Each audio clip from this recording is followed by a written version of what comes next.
우리한테 하나님의 은혜는 언제나 최상이십니다. 그리고 값없는 은혜입니다. 그리고 우리에게 주시는 하나님의 그 큰 사랑은 우리로 하여금 나눌 수 있는 용기와 희망을 더하여 주십니다. 오늘 하나님 말씀이 갈라디아서 6장 7절로 9절 말씀인데요. 스스로 속이지 말라 이렇게 말씀하시죠. 왜냐하면 하나님은 업신여김을 받지 아니하시는 분이기 때문에 그렇습니다. 그리고 뒤에서 하시는 말씀이 뭐냐면 사람이 무엇으로 심든지 그대로 거둔다는 말씀을 하십니다. 그래서 오늘은 믿음의 열매입니다. 우리는 하나님께로부터 무엇을 심든지 거두는 거예요. 근데 이 세상에는 두 가지 부류가 있습니다. 하나님의 은혜로 선을 행할 수 있는 사람이 있고요. 어둠의 영역에서 악을 행하는 사람이 있습니다. 그러니 거두는 것도 두 가지입니다. 하나님께로부터 심어서 하나님께로 오는 거룩함과 사랑과 희락과 온유와 화평과 자비와 양성과 충성과 이 모든 것은 하나님께로 오는 우리에게 주시는 선물입니다. 그런데 어둠은 시기와 질투, 분노, 분쟁 모든 것입니다. 분당을 짓는 것과 악함과 노함과 용서하지 못하는 것, 이 모든 것이 두 종류가 우리에게는 심기기도 하고 뿌려지기도 한다는 것입니다. 근데 하나님 말씀 분명히 말씀하시기를 무엇으로 심든지 그대로 거두리라고 하셨습니다. 그러니 우리가 이 땅에 살면서 하나님을 믿으면서 선택은 아담과 하와의 선택이 실수해서 온 인류가 죄악을 먹었듯이 그러나 마지막 아담 예수 그리스도께서 그 모든 인류의 죄를 탕감해 주셨듯서 이제 우리로 하여금 참 자유함을 주셨기 때문에 우리는 선택은 하나님이심을 고백해 올리는 것입니다. 그리고 그 고백해 올리는 것이 얼마나 값지고 은혜로운지를 우리 모두가 알아야 되는 것입니다. 왜냐하면 무엇을 심든지 그대로 거두리라 하셨기 때문에 이제는 우리가 행동과 말과 모든 것들이 주님 앞에 밝히 드러나는 것입니다. 사랑하는 성도 여러분, 이 땅에 살면서 무엇이 그렇게 중요할까요? 라고 물으면 저는 말이라고 생각합니다. 이 땅에서 가장 소중한 게 언어인 것이죠. 늘 하나님께서 말씀하시는 것은 내 말이 내 귀에 들리는 대로 내가 그대로 행해 주리라 라고 말씀하십니다. 그래서 우리는 말씀을 듣고 말씀을 준행하고 하나님 말씀을 암송하고 묵상하고 그 말씀에 따라서 나의 죄가 보이고 그 죄 가운데 있는 내 모든 것들이 해결되기 원해서는 하나님의 말씀이 우리 안에 들어와야 씨앗을 맺을 수 있는 거예요. 그것이 거룩선입니다. 하나님 말씀이 들어와서 씨앗을 맺어야 그것이 하나님의 자녀의 신분이 되는 것입니다. 새로운 피조물이 되는 것이죠. 하나님께서는 그 일을 통하여서 그렇게 하기 위해서 예수 그리스도를 독생자로 하여금 이 땅의 모든 죄를 탕감해 주신 이유가 있습니다. 우리는 죄의 삭은 사망이기 때문에 모두가 다 죄 아래 놓여 있어요. 그래서 사망이 왕노릇했습니다. 사망이 왕노릇했으니 끊임없이 믿는 자들을 죽이려고 하는 것이 합법적이었었죠. 병을 가져다 준 것도 합법적이었고 죄를 가져다 준 것도 합법적이었어요. 왜냐하면 죄의 삭은 사망이었기 때문에. 그대로 두고 보실 수 없는 하나님의 거대하고 거룩한 사랑이 예수 그리스도를 땅에 보내신 것입니다. 그래서 모든 인류의 죄, 다시는 죄의 삭이 아닌 은혜의 하나님의 은혜로 그리고 하나님의 사랑으로 들어가라고 우리에게 허락하신 겁니다. 그래서 우리는 이 땅에 살면서 하나님의 사랑과 그 은혜를 힘입어 심는 대로 거둬진다는 그 믿음을 가지고 모두가 하나님 안에서 거룩함을 소유하는 그런 사람들이 되시길 예수를 축원합니다. 우리의 육체를 위하여 심는 자는 육체로부터 썩어질 것을 거둔다고 했어요. 성령을 위해서 심는 자는 성령으로부터 영생을 거둡니다. 그러니 어둠을 심는 자는 계속 어둠을 먹는 겁니다. 저주를 심는 것도 마찬가지예요. 말이 그렇게 소중하고 중요할 수가 없습니다. 여러분 기도할 때 거룩해지는 것은 내 본연의 악함과 그리고 본성이 가지고 있는 또 다른 하나님과의 걸림돌이 되는 것들이 기도를 하면서 변화가 되는 거죠. 그리고 말씀을 보면서 말씀이 거울되어서 우리를 하여금 너는 참 하나님의 신분으로 가지고 거룩함을 유지하거라라는 말씀이 우리 안에 자꾸 들어오는 거예요. 그러니 빛이 들어가면서 어둠이 화세가 되는 역사가 있는 것입니다. 우리가 선을 행하되 낙심하지 말라고 했어요. 왜냐하면 선을 행하다 낙심할 수 있습니다. 우리가 전도를 그렇게 하려고 하는데도 될 것 같은데 안 될 때 낙심이 돼요. 열심을 다해서 주를 해서 섬겼는데 공동체 안에서도 배신이라는 게 있고 공동체 안에서도 아픔이 있습니다. 내가 믿고 내 아픔을 얘기했는데 그것이 막 말에 그 씨앗이 달려가지고 낙심케 할 수 있는 일들이 많아요. 그럴 때 우리는 포기하고 싶습니다. 그런데 하나님께서 낙심하지 말라 했어요. 선을 행하다 낙심할 때도 온다는 얘기예요. 사랑하는 성도 여러분, 이 땅을 살면서 의인이 어디 있을까요? 없습니다. 그러니 우리에게는 하나님의 말씀을 따라가는 진리를 우리 안에 소유하는 것만이 그것이 사는 길입니다. 내 모든 것들을 다 주고 믿었는데 배신을 당한다는 말을 많이 하잖아요. 그리고 그렇게 전도할 것 같으면 이런 말씀 하시는 분 있어요. 제가요, 목사님, 제 부모님한테 이렇게 잘했으면 효자라고 들었을 거예요. 정말 저 사람을 영혼을 위해서 전도를 했는데 어떻게 그렇게 나를 이렇게 이용할 수가 있겠느냐고 얘기를 하죠. 근데 하나님께서는 포기하지 말아요. 그리고 때가 이르면 반드시 거두는 날이 온다. 살아계신 하나님은 절대로 우리로 하여금 억울한 일만 당하지 않게 하십니다. 왜냐하면 우리는 그분의 자녀이기 때문입니다. 그분의 자녀이고 그분의 소유된 백성이기 때문에 그렇습니다. 그래서 우리가 모두가 낙심하면 안 된다는 것은 주님의 말씀을 통해서 너무나 많이 주시는 거예요. 왜 두려워하느냐? 무엇을 염려하느냐? 염려하지 마라. 내일은 내일이 염려하게 내일에게 맡겨라. 그리고 오늘 최선을 다해서 살으라는 말씀입니다. 그리고 하시는 말씀이 늘 그러시잖아요. 강하고 담대하라. 우리는 강하고 담대하려고 아무리 애를 써도 사소한 것에 넘어지기가 너무나 쉽습니다. 왜냐하면 끊임없이 선택이 있는데 하나님을 선택할 때가 있고 어둠의 영역에 그냥 우리가 노출되기가 쉬워요. 그러면 금방 사람들에게는 엄습하는 것이 두려움과 낙심이라는 그런 것입니다. 하나님이 가장 싫어하는 것, 하나님이 가장 마귀를 저주하는 것, 주 예수 그리스도가 이 땅에 오신 것은 우리를 사랑해서 오신 것도 있지만 마귀의 일을 멸하려고 오신 겁니다. 하나님의 원수요 예수 그리스도의 원수요. 지금도 성령님께서 우리가 함께하사 평생 성령께서 우리를 하여금 깨어있으라. 정말로 어둠은 온 사자와 같이 삼킬자를 삼키려고 지금도 있는데 깨어있으라는 것입니다. 그렇게 하는 이유가 뭐냐면 예수 그리스도께서 이 땅에 오신 것은 마귀를 멸하라고 오신 겁니다.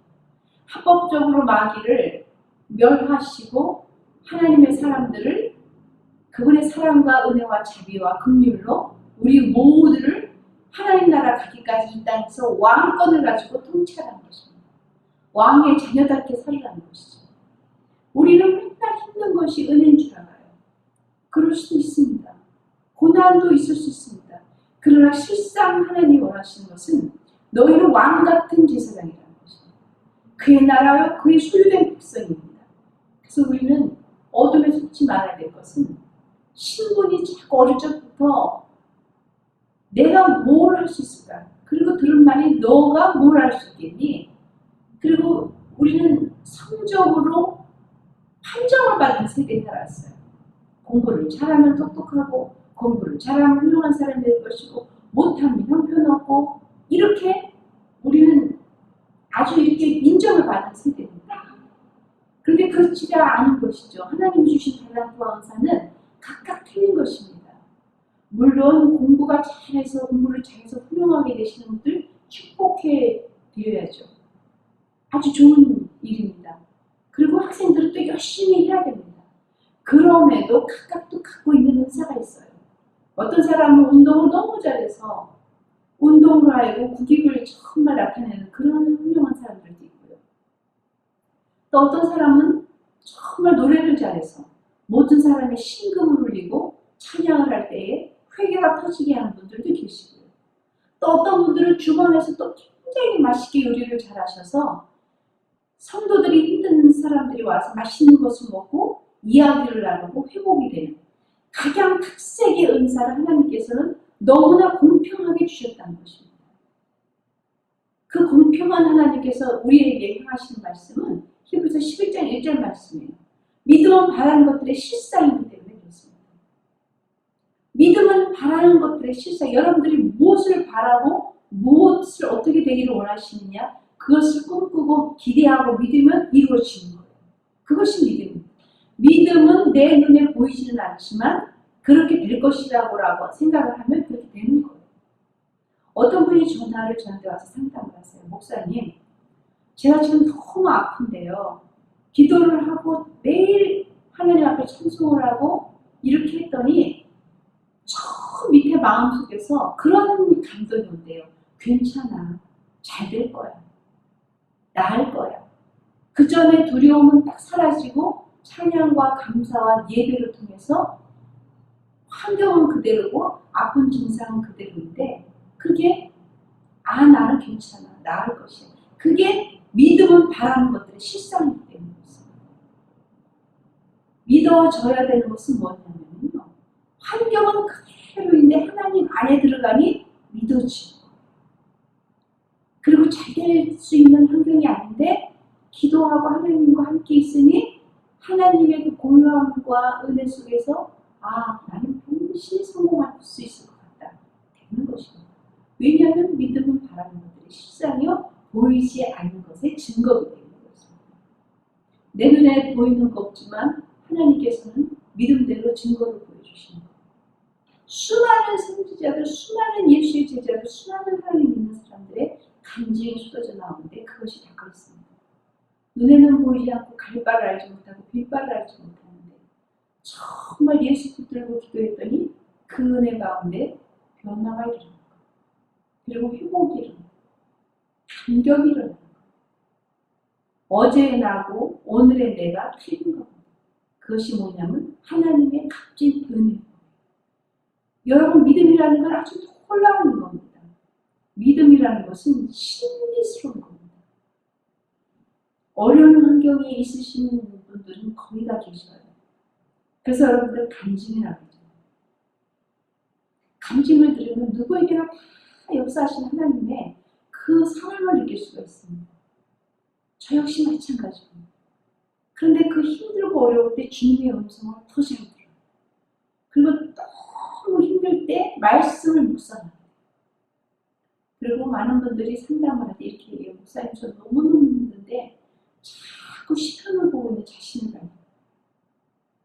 그리고 정말 그 말씀 안에서 회복이 됩니다. 환경은 그대로인데 말씀이 믿어지니 그 믿음은 우리 앞에 나타나는 실상이요 증거가 되어서 회복을 가져다 줍니다. 누가복음 4장 48절 보면요. 예수님께서 그런 얘기를 많이 하시는 거예요. 여자에게 이르시되 내 제사함을 받아들이라 이렇게 말씀하십니다. 마가복음 5장 34절도 마찬가지죠. 예수께서 이르시되 딸아 내 믿음이 너를 구원했으니 평안히 가라. 내가 내 병에서 놓여 건강할지어다. 이렇게 말씀하십니다. 참으로 여러분들이 그렇게 사랑하고 또 여러분들이 사랑하시는 주님을 바라볼 때 감격할 수밖에 없습니다. 예수님은 묻지 않았어요. 네 죄가 얼마나 큰 줄 아느냐. 그냥 당장 회개해야 된다고 이런 말씀 많이 안 하셨습니다. 왜냐하면 이미 고난 가운데 고통 가운데 힘들어서 주님 발 앞에까지 오기까지의 그의 마음은 이미 주님 앞에 녹여져 있습니다. 그 힘 속에서 그 예수님의 옷자락을 만지는 여인은 이미 거기까지 올 때 모든 마음이 녹아져서 주님이시면 된다라는 그 고백이 있었던 거예요. 그래서 주님은 나라 걱정하시다. 염려하지 마. 간간히 우리 여성분들도 그 말씀 볼 때 속에서 소리 없는 눈물이 나올 때가 있어요. 감격의 사랑의 눈. 어떻게 주님은 이렇게 우리의 영혼의 마음의 소리를 이렇게 잘 관가하실까? 뭐라고 하시는 것도 아닌데, 야단치시는 것도 아니고, 더 큰 십자가를 메어주시는 것도 아닌데, 스스로 죄를 뉘우치고 주님 앞에 나오기까지가 이미 주님은 됐다라고 하십니다. 사랑하는 성도 여러분, 예배당에 나오셔서 기도할 때 이미 주님은 여러분들의 기도를 응답하실 준비를 하시고 계십니다. 여러분의 발걸음이 무거워서 지쳐서 허덕허덕거리고 주님 은혜 가운데 아무도 모르는 예배당에 혼자서 밤새 기도를 할 때 이미 주님은 선물을 준비하고 계십니다. 그리고 말씀하십니다. 아무것도 걱정하지 마라. 안심하라. 내 병에서 너는 치유받아. 그리고 너는 자유함을 얻었다. 이렇게 말씀하십니다. 믿음이라는 건 얼마나 소중하게 여기시냐면 히브리서 11장 6절 말씀 잘 아시잖아요. 믿음이 없이는 하나님을 기쁘시게 하지 못합니다. 우리의 기쁨은 믿음이에요. 그 혈류병 앓는 여인도 수많은 의사에게 돈을 다 탕진하고 혈류병이니까 그냥 수치심이 얼마나 많이 노출되어 있었겠습니까? 그 시대에는 그렇게 의료도 좋지 않고 약도 좋지 않았을 때 가사를 다 탕진했어요. 돈을 다 탕진하고 얼마나 여인으로서의 수치를 당하고 돈을 다 버리고 그리고 이제 너무 힘들고 지쳐서 예수님이 계시는데 예수님이라면 고칠 수 있을 거야. 소문에 소문을 듣고 혈류병을 계속 흐르는 그 상태에서 너무나 주인이라 감히 그 앞에 나가지도 못하고 군중들 속에서 들킬까봐 가느다란 손길로 정말로 힘없는 손길로 예수님의 옷자락을 만졌을 겁니다. 당당하게 소리 지르는 바리새인과 사두개인같이도 못했습니다. 왜냐하면 혈류증은 아주 저주받은 병이라고 모두가 그렇게 얘기했기 때문에 이 여인은 이미 자기도 그렇게 됐다고 생각을 하는 겁니다. 그래 나 같은 죄인이 어떻게 감히 저렇게 거룩하고 저런 분에게 가까이 갈 수 있을까? 그 과정 속에서 그 여인은 예수 그리스도께서 사랑할 가치가 생겼던 것입니다. 우리는 목 놓아서 울고 힘들어서 자백하고 그런 큰 역사가 있어야만 하나님이 사랑하실 것 같습니다. 그런데 세심하고 세미하게 관찰하시는 주님은 그 혈류증 여인을 향해서 걱정하지 말아요. 그렇게 말씀하십니다. 낱낱이 사람들 앞에서 얘기하지 않으세요. 이 여자가 혈류증이 있다고 얘기 안 하세요. 평안히 가는 것. 하나님께 나아간 자는 반드시 그가 계신 것과 또 그가 자기를 찾는 자에게 상 주신 이심을 믿어야 하는 거예요. 주님께 나아가는 자는 반드시 상을 주시고 반드시 응답해 주신다는 그 믿음을 가지고 여러분들이 나아가야만 하나님이 그 큰 은혜를 부어주시는 거예요. 여러분 죄의 무게를 재본다고 그게 뭐 큰 차이가 있겠느냐는 말씀을 드립니다. 저 사람은 저렇게 큰 죄를 졌고 이 사람은 조그만 죄를 졌고 아닙니다. 여러분 들키지 않아서 그래요. 들켰기 때문에 그 죄가 다 낱낱이 드러나니까 어쩌면 저럴 수가 있냐고 난리치죠. 안 들켰기 때문에 속에서 지금 온갖 죄가 안 들켰기 때문에 그냥 계속 본인도 거룩하고 남들도 거룩하다고 가는 것입니다. 하나님의 그 정말로 손길에 다 들어가면 누구나 내 주인인 것이죠. 우리는 그래서 은혜가 필요하고 철저하게 은혜 안에 살아가는 사람들인 것입니다. 하나님은 오늘은 열매를 요구하세요. 믿음의 열매를 요구하시는 거예요. 씨앗을 요구하시는 거예요. 그러니 여러분들 믿음은 무엇이냐? 예수님이 반드시 우리의 기도를 응답해 주신다. 아브라함이 그렇게 방황할 때도 주님은 아브라함을 데리고 하늘을 쳐다보고 있습니다.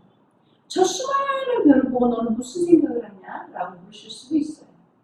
우리에게도 그러실 수 있습니다. 여러분들이 힘들 때 정말 여러분들이 필요할 때 보이지 아니하는 그분의 손길이 여러분들을 데리고 인도하실 거예요. 무엇이 우리가 너무나 황망하고 어려워도 소리 없이 정말 민감하게 주님의 음성을 듣는다면 주님 저는 무엇이 보입니다라고 할 때, 원합니다라고 할 때 주님은 내 믿음대로 되어진다라고 말씀하십니다. 그래서 누가복음 18장 42절 말씀에도 예수께서 그에게 이르시되 말씀하시는 거예요. 보라, 내 믿음이 너를 구원했다라고 말씀하십니다. 우리는 여러분 믿음이 우리를 구원했다라는 말씀을 항상 새겨들어야 돼요. 이 믿음이 무엇이냐? 믿음은 내가 할 수 없는 일을 초월해서 하시는 분이 계시는데 그분이 주님이신 거예요. 도와주시는 분이 성령님이신 거예요. 창조주 하나님께서 이미 계획 안에 있는 그 모든 일들이 여러분과 저에게 일어나는 일들입니다. 그러니 그분 안에 있음에 우리는 가슴이 녹아지고 어렵고 힘든 일이 있을지라도 하나님은 우리의 그 녹아지는 마음도 아신다는 거예요. 그래서 우리는 믿음대로 되죠. 여러분들 그래서 언어를 잘 사용하시고 잘 될 거예요. 주님이 계시기 때문에 나는 잘 됩니다. 주님이 계시기 때문에 우리의 입술의 말이 항상 하나님에게로 향할 수 있다는 것을 믿으셔야 돼요.